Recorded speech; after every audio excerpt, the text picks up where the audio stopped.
bu yaxında yenə getmişdim. Orada Zafer Partisinin bir şöbəsi yaradılıb Türk dövlətləri ilə bağlı. Hər bir ildə o başqan yardımcılarının bir Türk dövlətlərindən sorumlu şəxs təyin ediblər. Bu çox gözəl bir gözəl bir şeydir ki, bunu Zafer Partisi eləyib burada. Deməli, nə demək istəyirəm? Onların bir İstanbulda bir tədbirində iştirak elədim. Bu məsələni mən onlara qaldırdım. Onlar dedi ki, tamamilə bunu doğru deyirsiniz. Bunun üzərinə getmək lazımdır. Baxın, Rusiya öz konstitusiyasına əlavə edib ki, dünyanın harasında yaşamasından asılı olmayaraq, Rus da yox, Rusca danışan, Rusca danışan varsa, onun haqq və hüquqlarını Rusiya dövləti müdafiə edir. Bəli. Tamam, eləsin.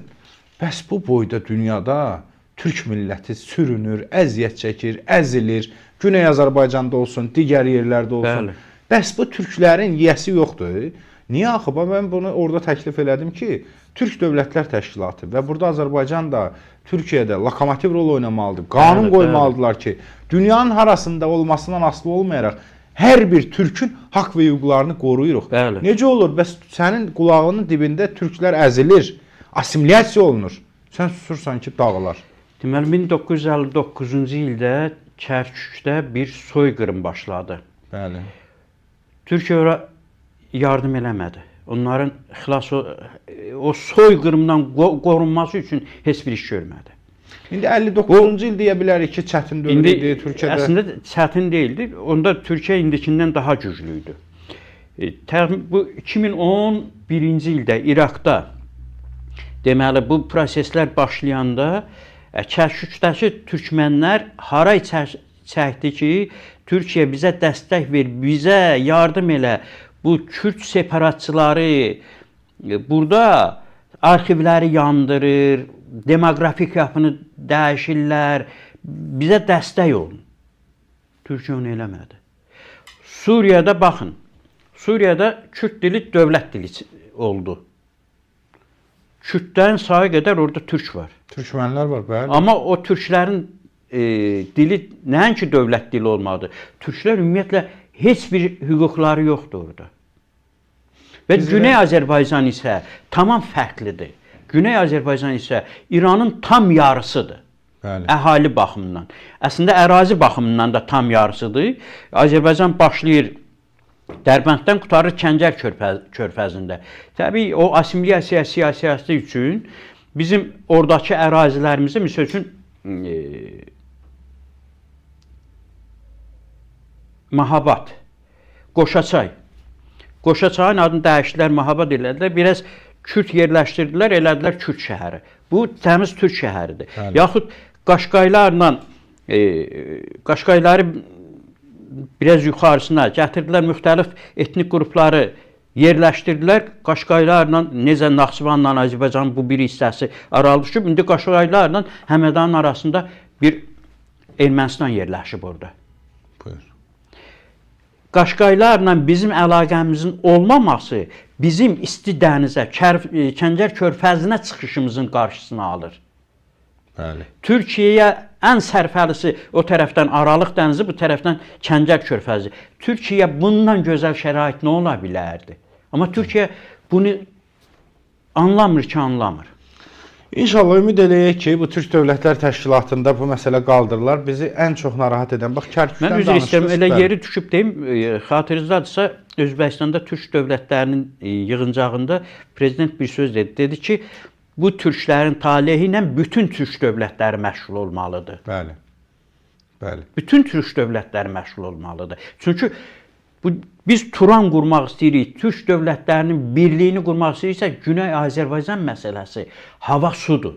Bəli. Turanın yolu Təbrizdən Güney keçir. Azərbaycandır, bəli. Deməli, Kərkükdən danışmışkən mən bir neçə dəfə danışmışam bunu, istəyirəm bir daha təkrar edim. Əziz dostlar, yayımı bəyənək, paylaşaq. Bax, elə Kərkükdən bir nəfərlə görüşmüşdüm. İnanın, Bünyamin müəllim, elə mənə pis təsir elədi. Dedi ki, sizin xəbəriniz varmı ki, biz bu dil üçün, yəni türk dilində danışıq, nə qədər yaralar almışıq, nə qədər zərbələr almışıq, nə qədər əzilmişik. Təsəvvür edir, mənim bir türk olduğum üçün Kərkükdə deyir, ev tikmişdim. Gedirəm bunu sənədləşdirməyə, sənədi alıb başıma çırpdı ki, get sənəddə nüfusda adını dəyişdir, milliyyətini ərəb ol, sonra gələrsən. Sənin adına burada heç nə ola bilməz. Yəni biz böyük millət türk niyə görə belə olmalıdır ki? Biz hər yerdə olan türkə sahib çıxmalıyıq. Dünya da bilməlidir, hansı ölkə olmasından asılı olmayaraq, bilməlidir ki, türkün müdafiə edən bir təşkilatı var. Birləşmiş dövlətləri var ki, bunlar müdafiə edirlər türk millətini. Yoxsa elə məni hər yerdə əz, bu olmaz ki belə. Deməli, Kərkük bölgəsi dünyanın ən zəngin neft yataqları oradadır. Yəni, iqtisadi səmərə baxımından desən, ən böyük səmərə. Milli baxımdan desən, sənin bir parçandır. Ərazi baxımından desən, coğrafi baxımdan sənin üçün ən əlverişlisidir. Çünki o Kərkük olmayanda sənin təhlükən biraz artır. Türkiyənin təhlükəsi. Eyni zamanda təsəvvür eləyin.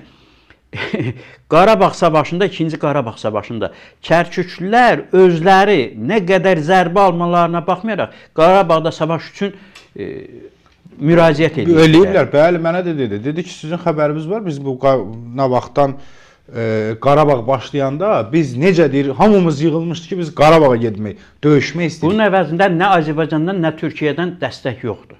Bax, onu deyirəm. Olmalıdır da. Mən elə yeri gəlmişkən Bünyamin müəllim, sizin olan bu verilişdə bir daha istəyirəm, bir neçə dəfə müraciət eləmişəm. Bu elə məsələdir ki, bunu gündəmdə saxlamalıdır. Türk Dövlətlər Təşkilatının demək olar ki, lokomotivi ilə Azərbaycan olub, onun yaradılması, onun Türk Dilli Dövlətlər Təşkilatından Türk Dövlətlər Təşkilatına çevrilməsi, eyni zamanda orada bir neçə məsələlərin qaldırılmasında, əsas belə də fundamental məsələlərin əlində məhz Azərbaycan məsələ qaldırıb, məhz cənab prezident qaldırıb.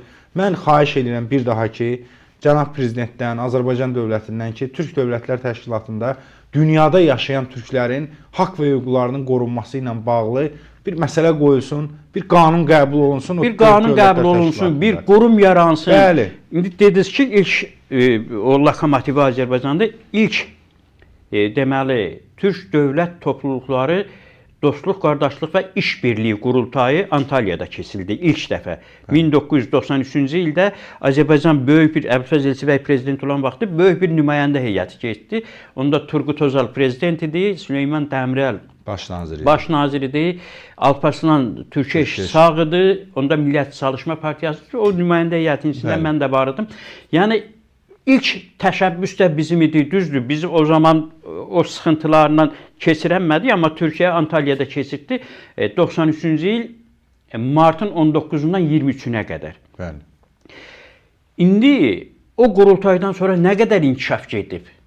Türk Dövlətlər Birliyi artıq ondan sonra 2009-da Naxçıvanda qoyuldu, elə Türk Dövlətlər Təşkilatı. Vahid artıq deyək ki, bayrağını formalaşdırıb, vahid əlifbiyə keçir, vahid dil məsələsi müzakirə olunur. Artıq deyək ki, hərbi birliyinin formalaşması məsələsi gündəmdədir. Bu inkişafın qarşısında mütləq və mütləq Türk dövlət və topluluqları ilə bağlı hər birində bir qurum olmalıdır. Bəli. Yaxşı, indi bu Güney Azərbaycanla bağlı biz deyirik, pis yaxşı dəstək oluruq, mənəvi dəstək olsaq da Qaqavuzlara kim dəstək olur? Bəs onu deyirəm də. Krım tatarlarına kim dəstək olur? Deyək ki, Uyğur türklərinə kim dəstək olur? Bəli. Əfqanistandakı soydaşlarımıza kim dəstək olur? Pakistandakı soydaşlarımıza, Kərkükü dedi, yəni... Bayır, bucaq türklərinə. Bəli, Suriyadakılara, bayır, bucaq türkləridir, Hələb türkləridir. Bunların hər biri bizim sərvətimizdir. Bəli. Rusiya deyir ki, harada sən deyən kimi bir rusca danışan varsa... Rus demir, danışan deyir. Ona toxunan, mənə toxunur. Amma bizimkinə əzirlər, bizim reaksiyamız yoxdur. Təəssüf, təəssüf. Əziz dostlar, dəyərli izləyicilər, yayımı mən üzr istəyirəm. Elə buradan təşrif eləyək ki, elə Azərbaycan yenə lokomotiv olsun, bir türk televiziyası, türk nə bilim qəzeti, saytı, bir türk evi yaratsın. Necə Rus evi yaratmışdı? Bir türk evi yaratsın. Qaqavuz da gələndə bilsin ki, bura müraciət eləyə bilər.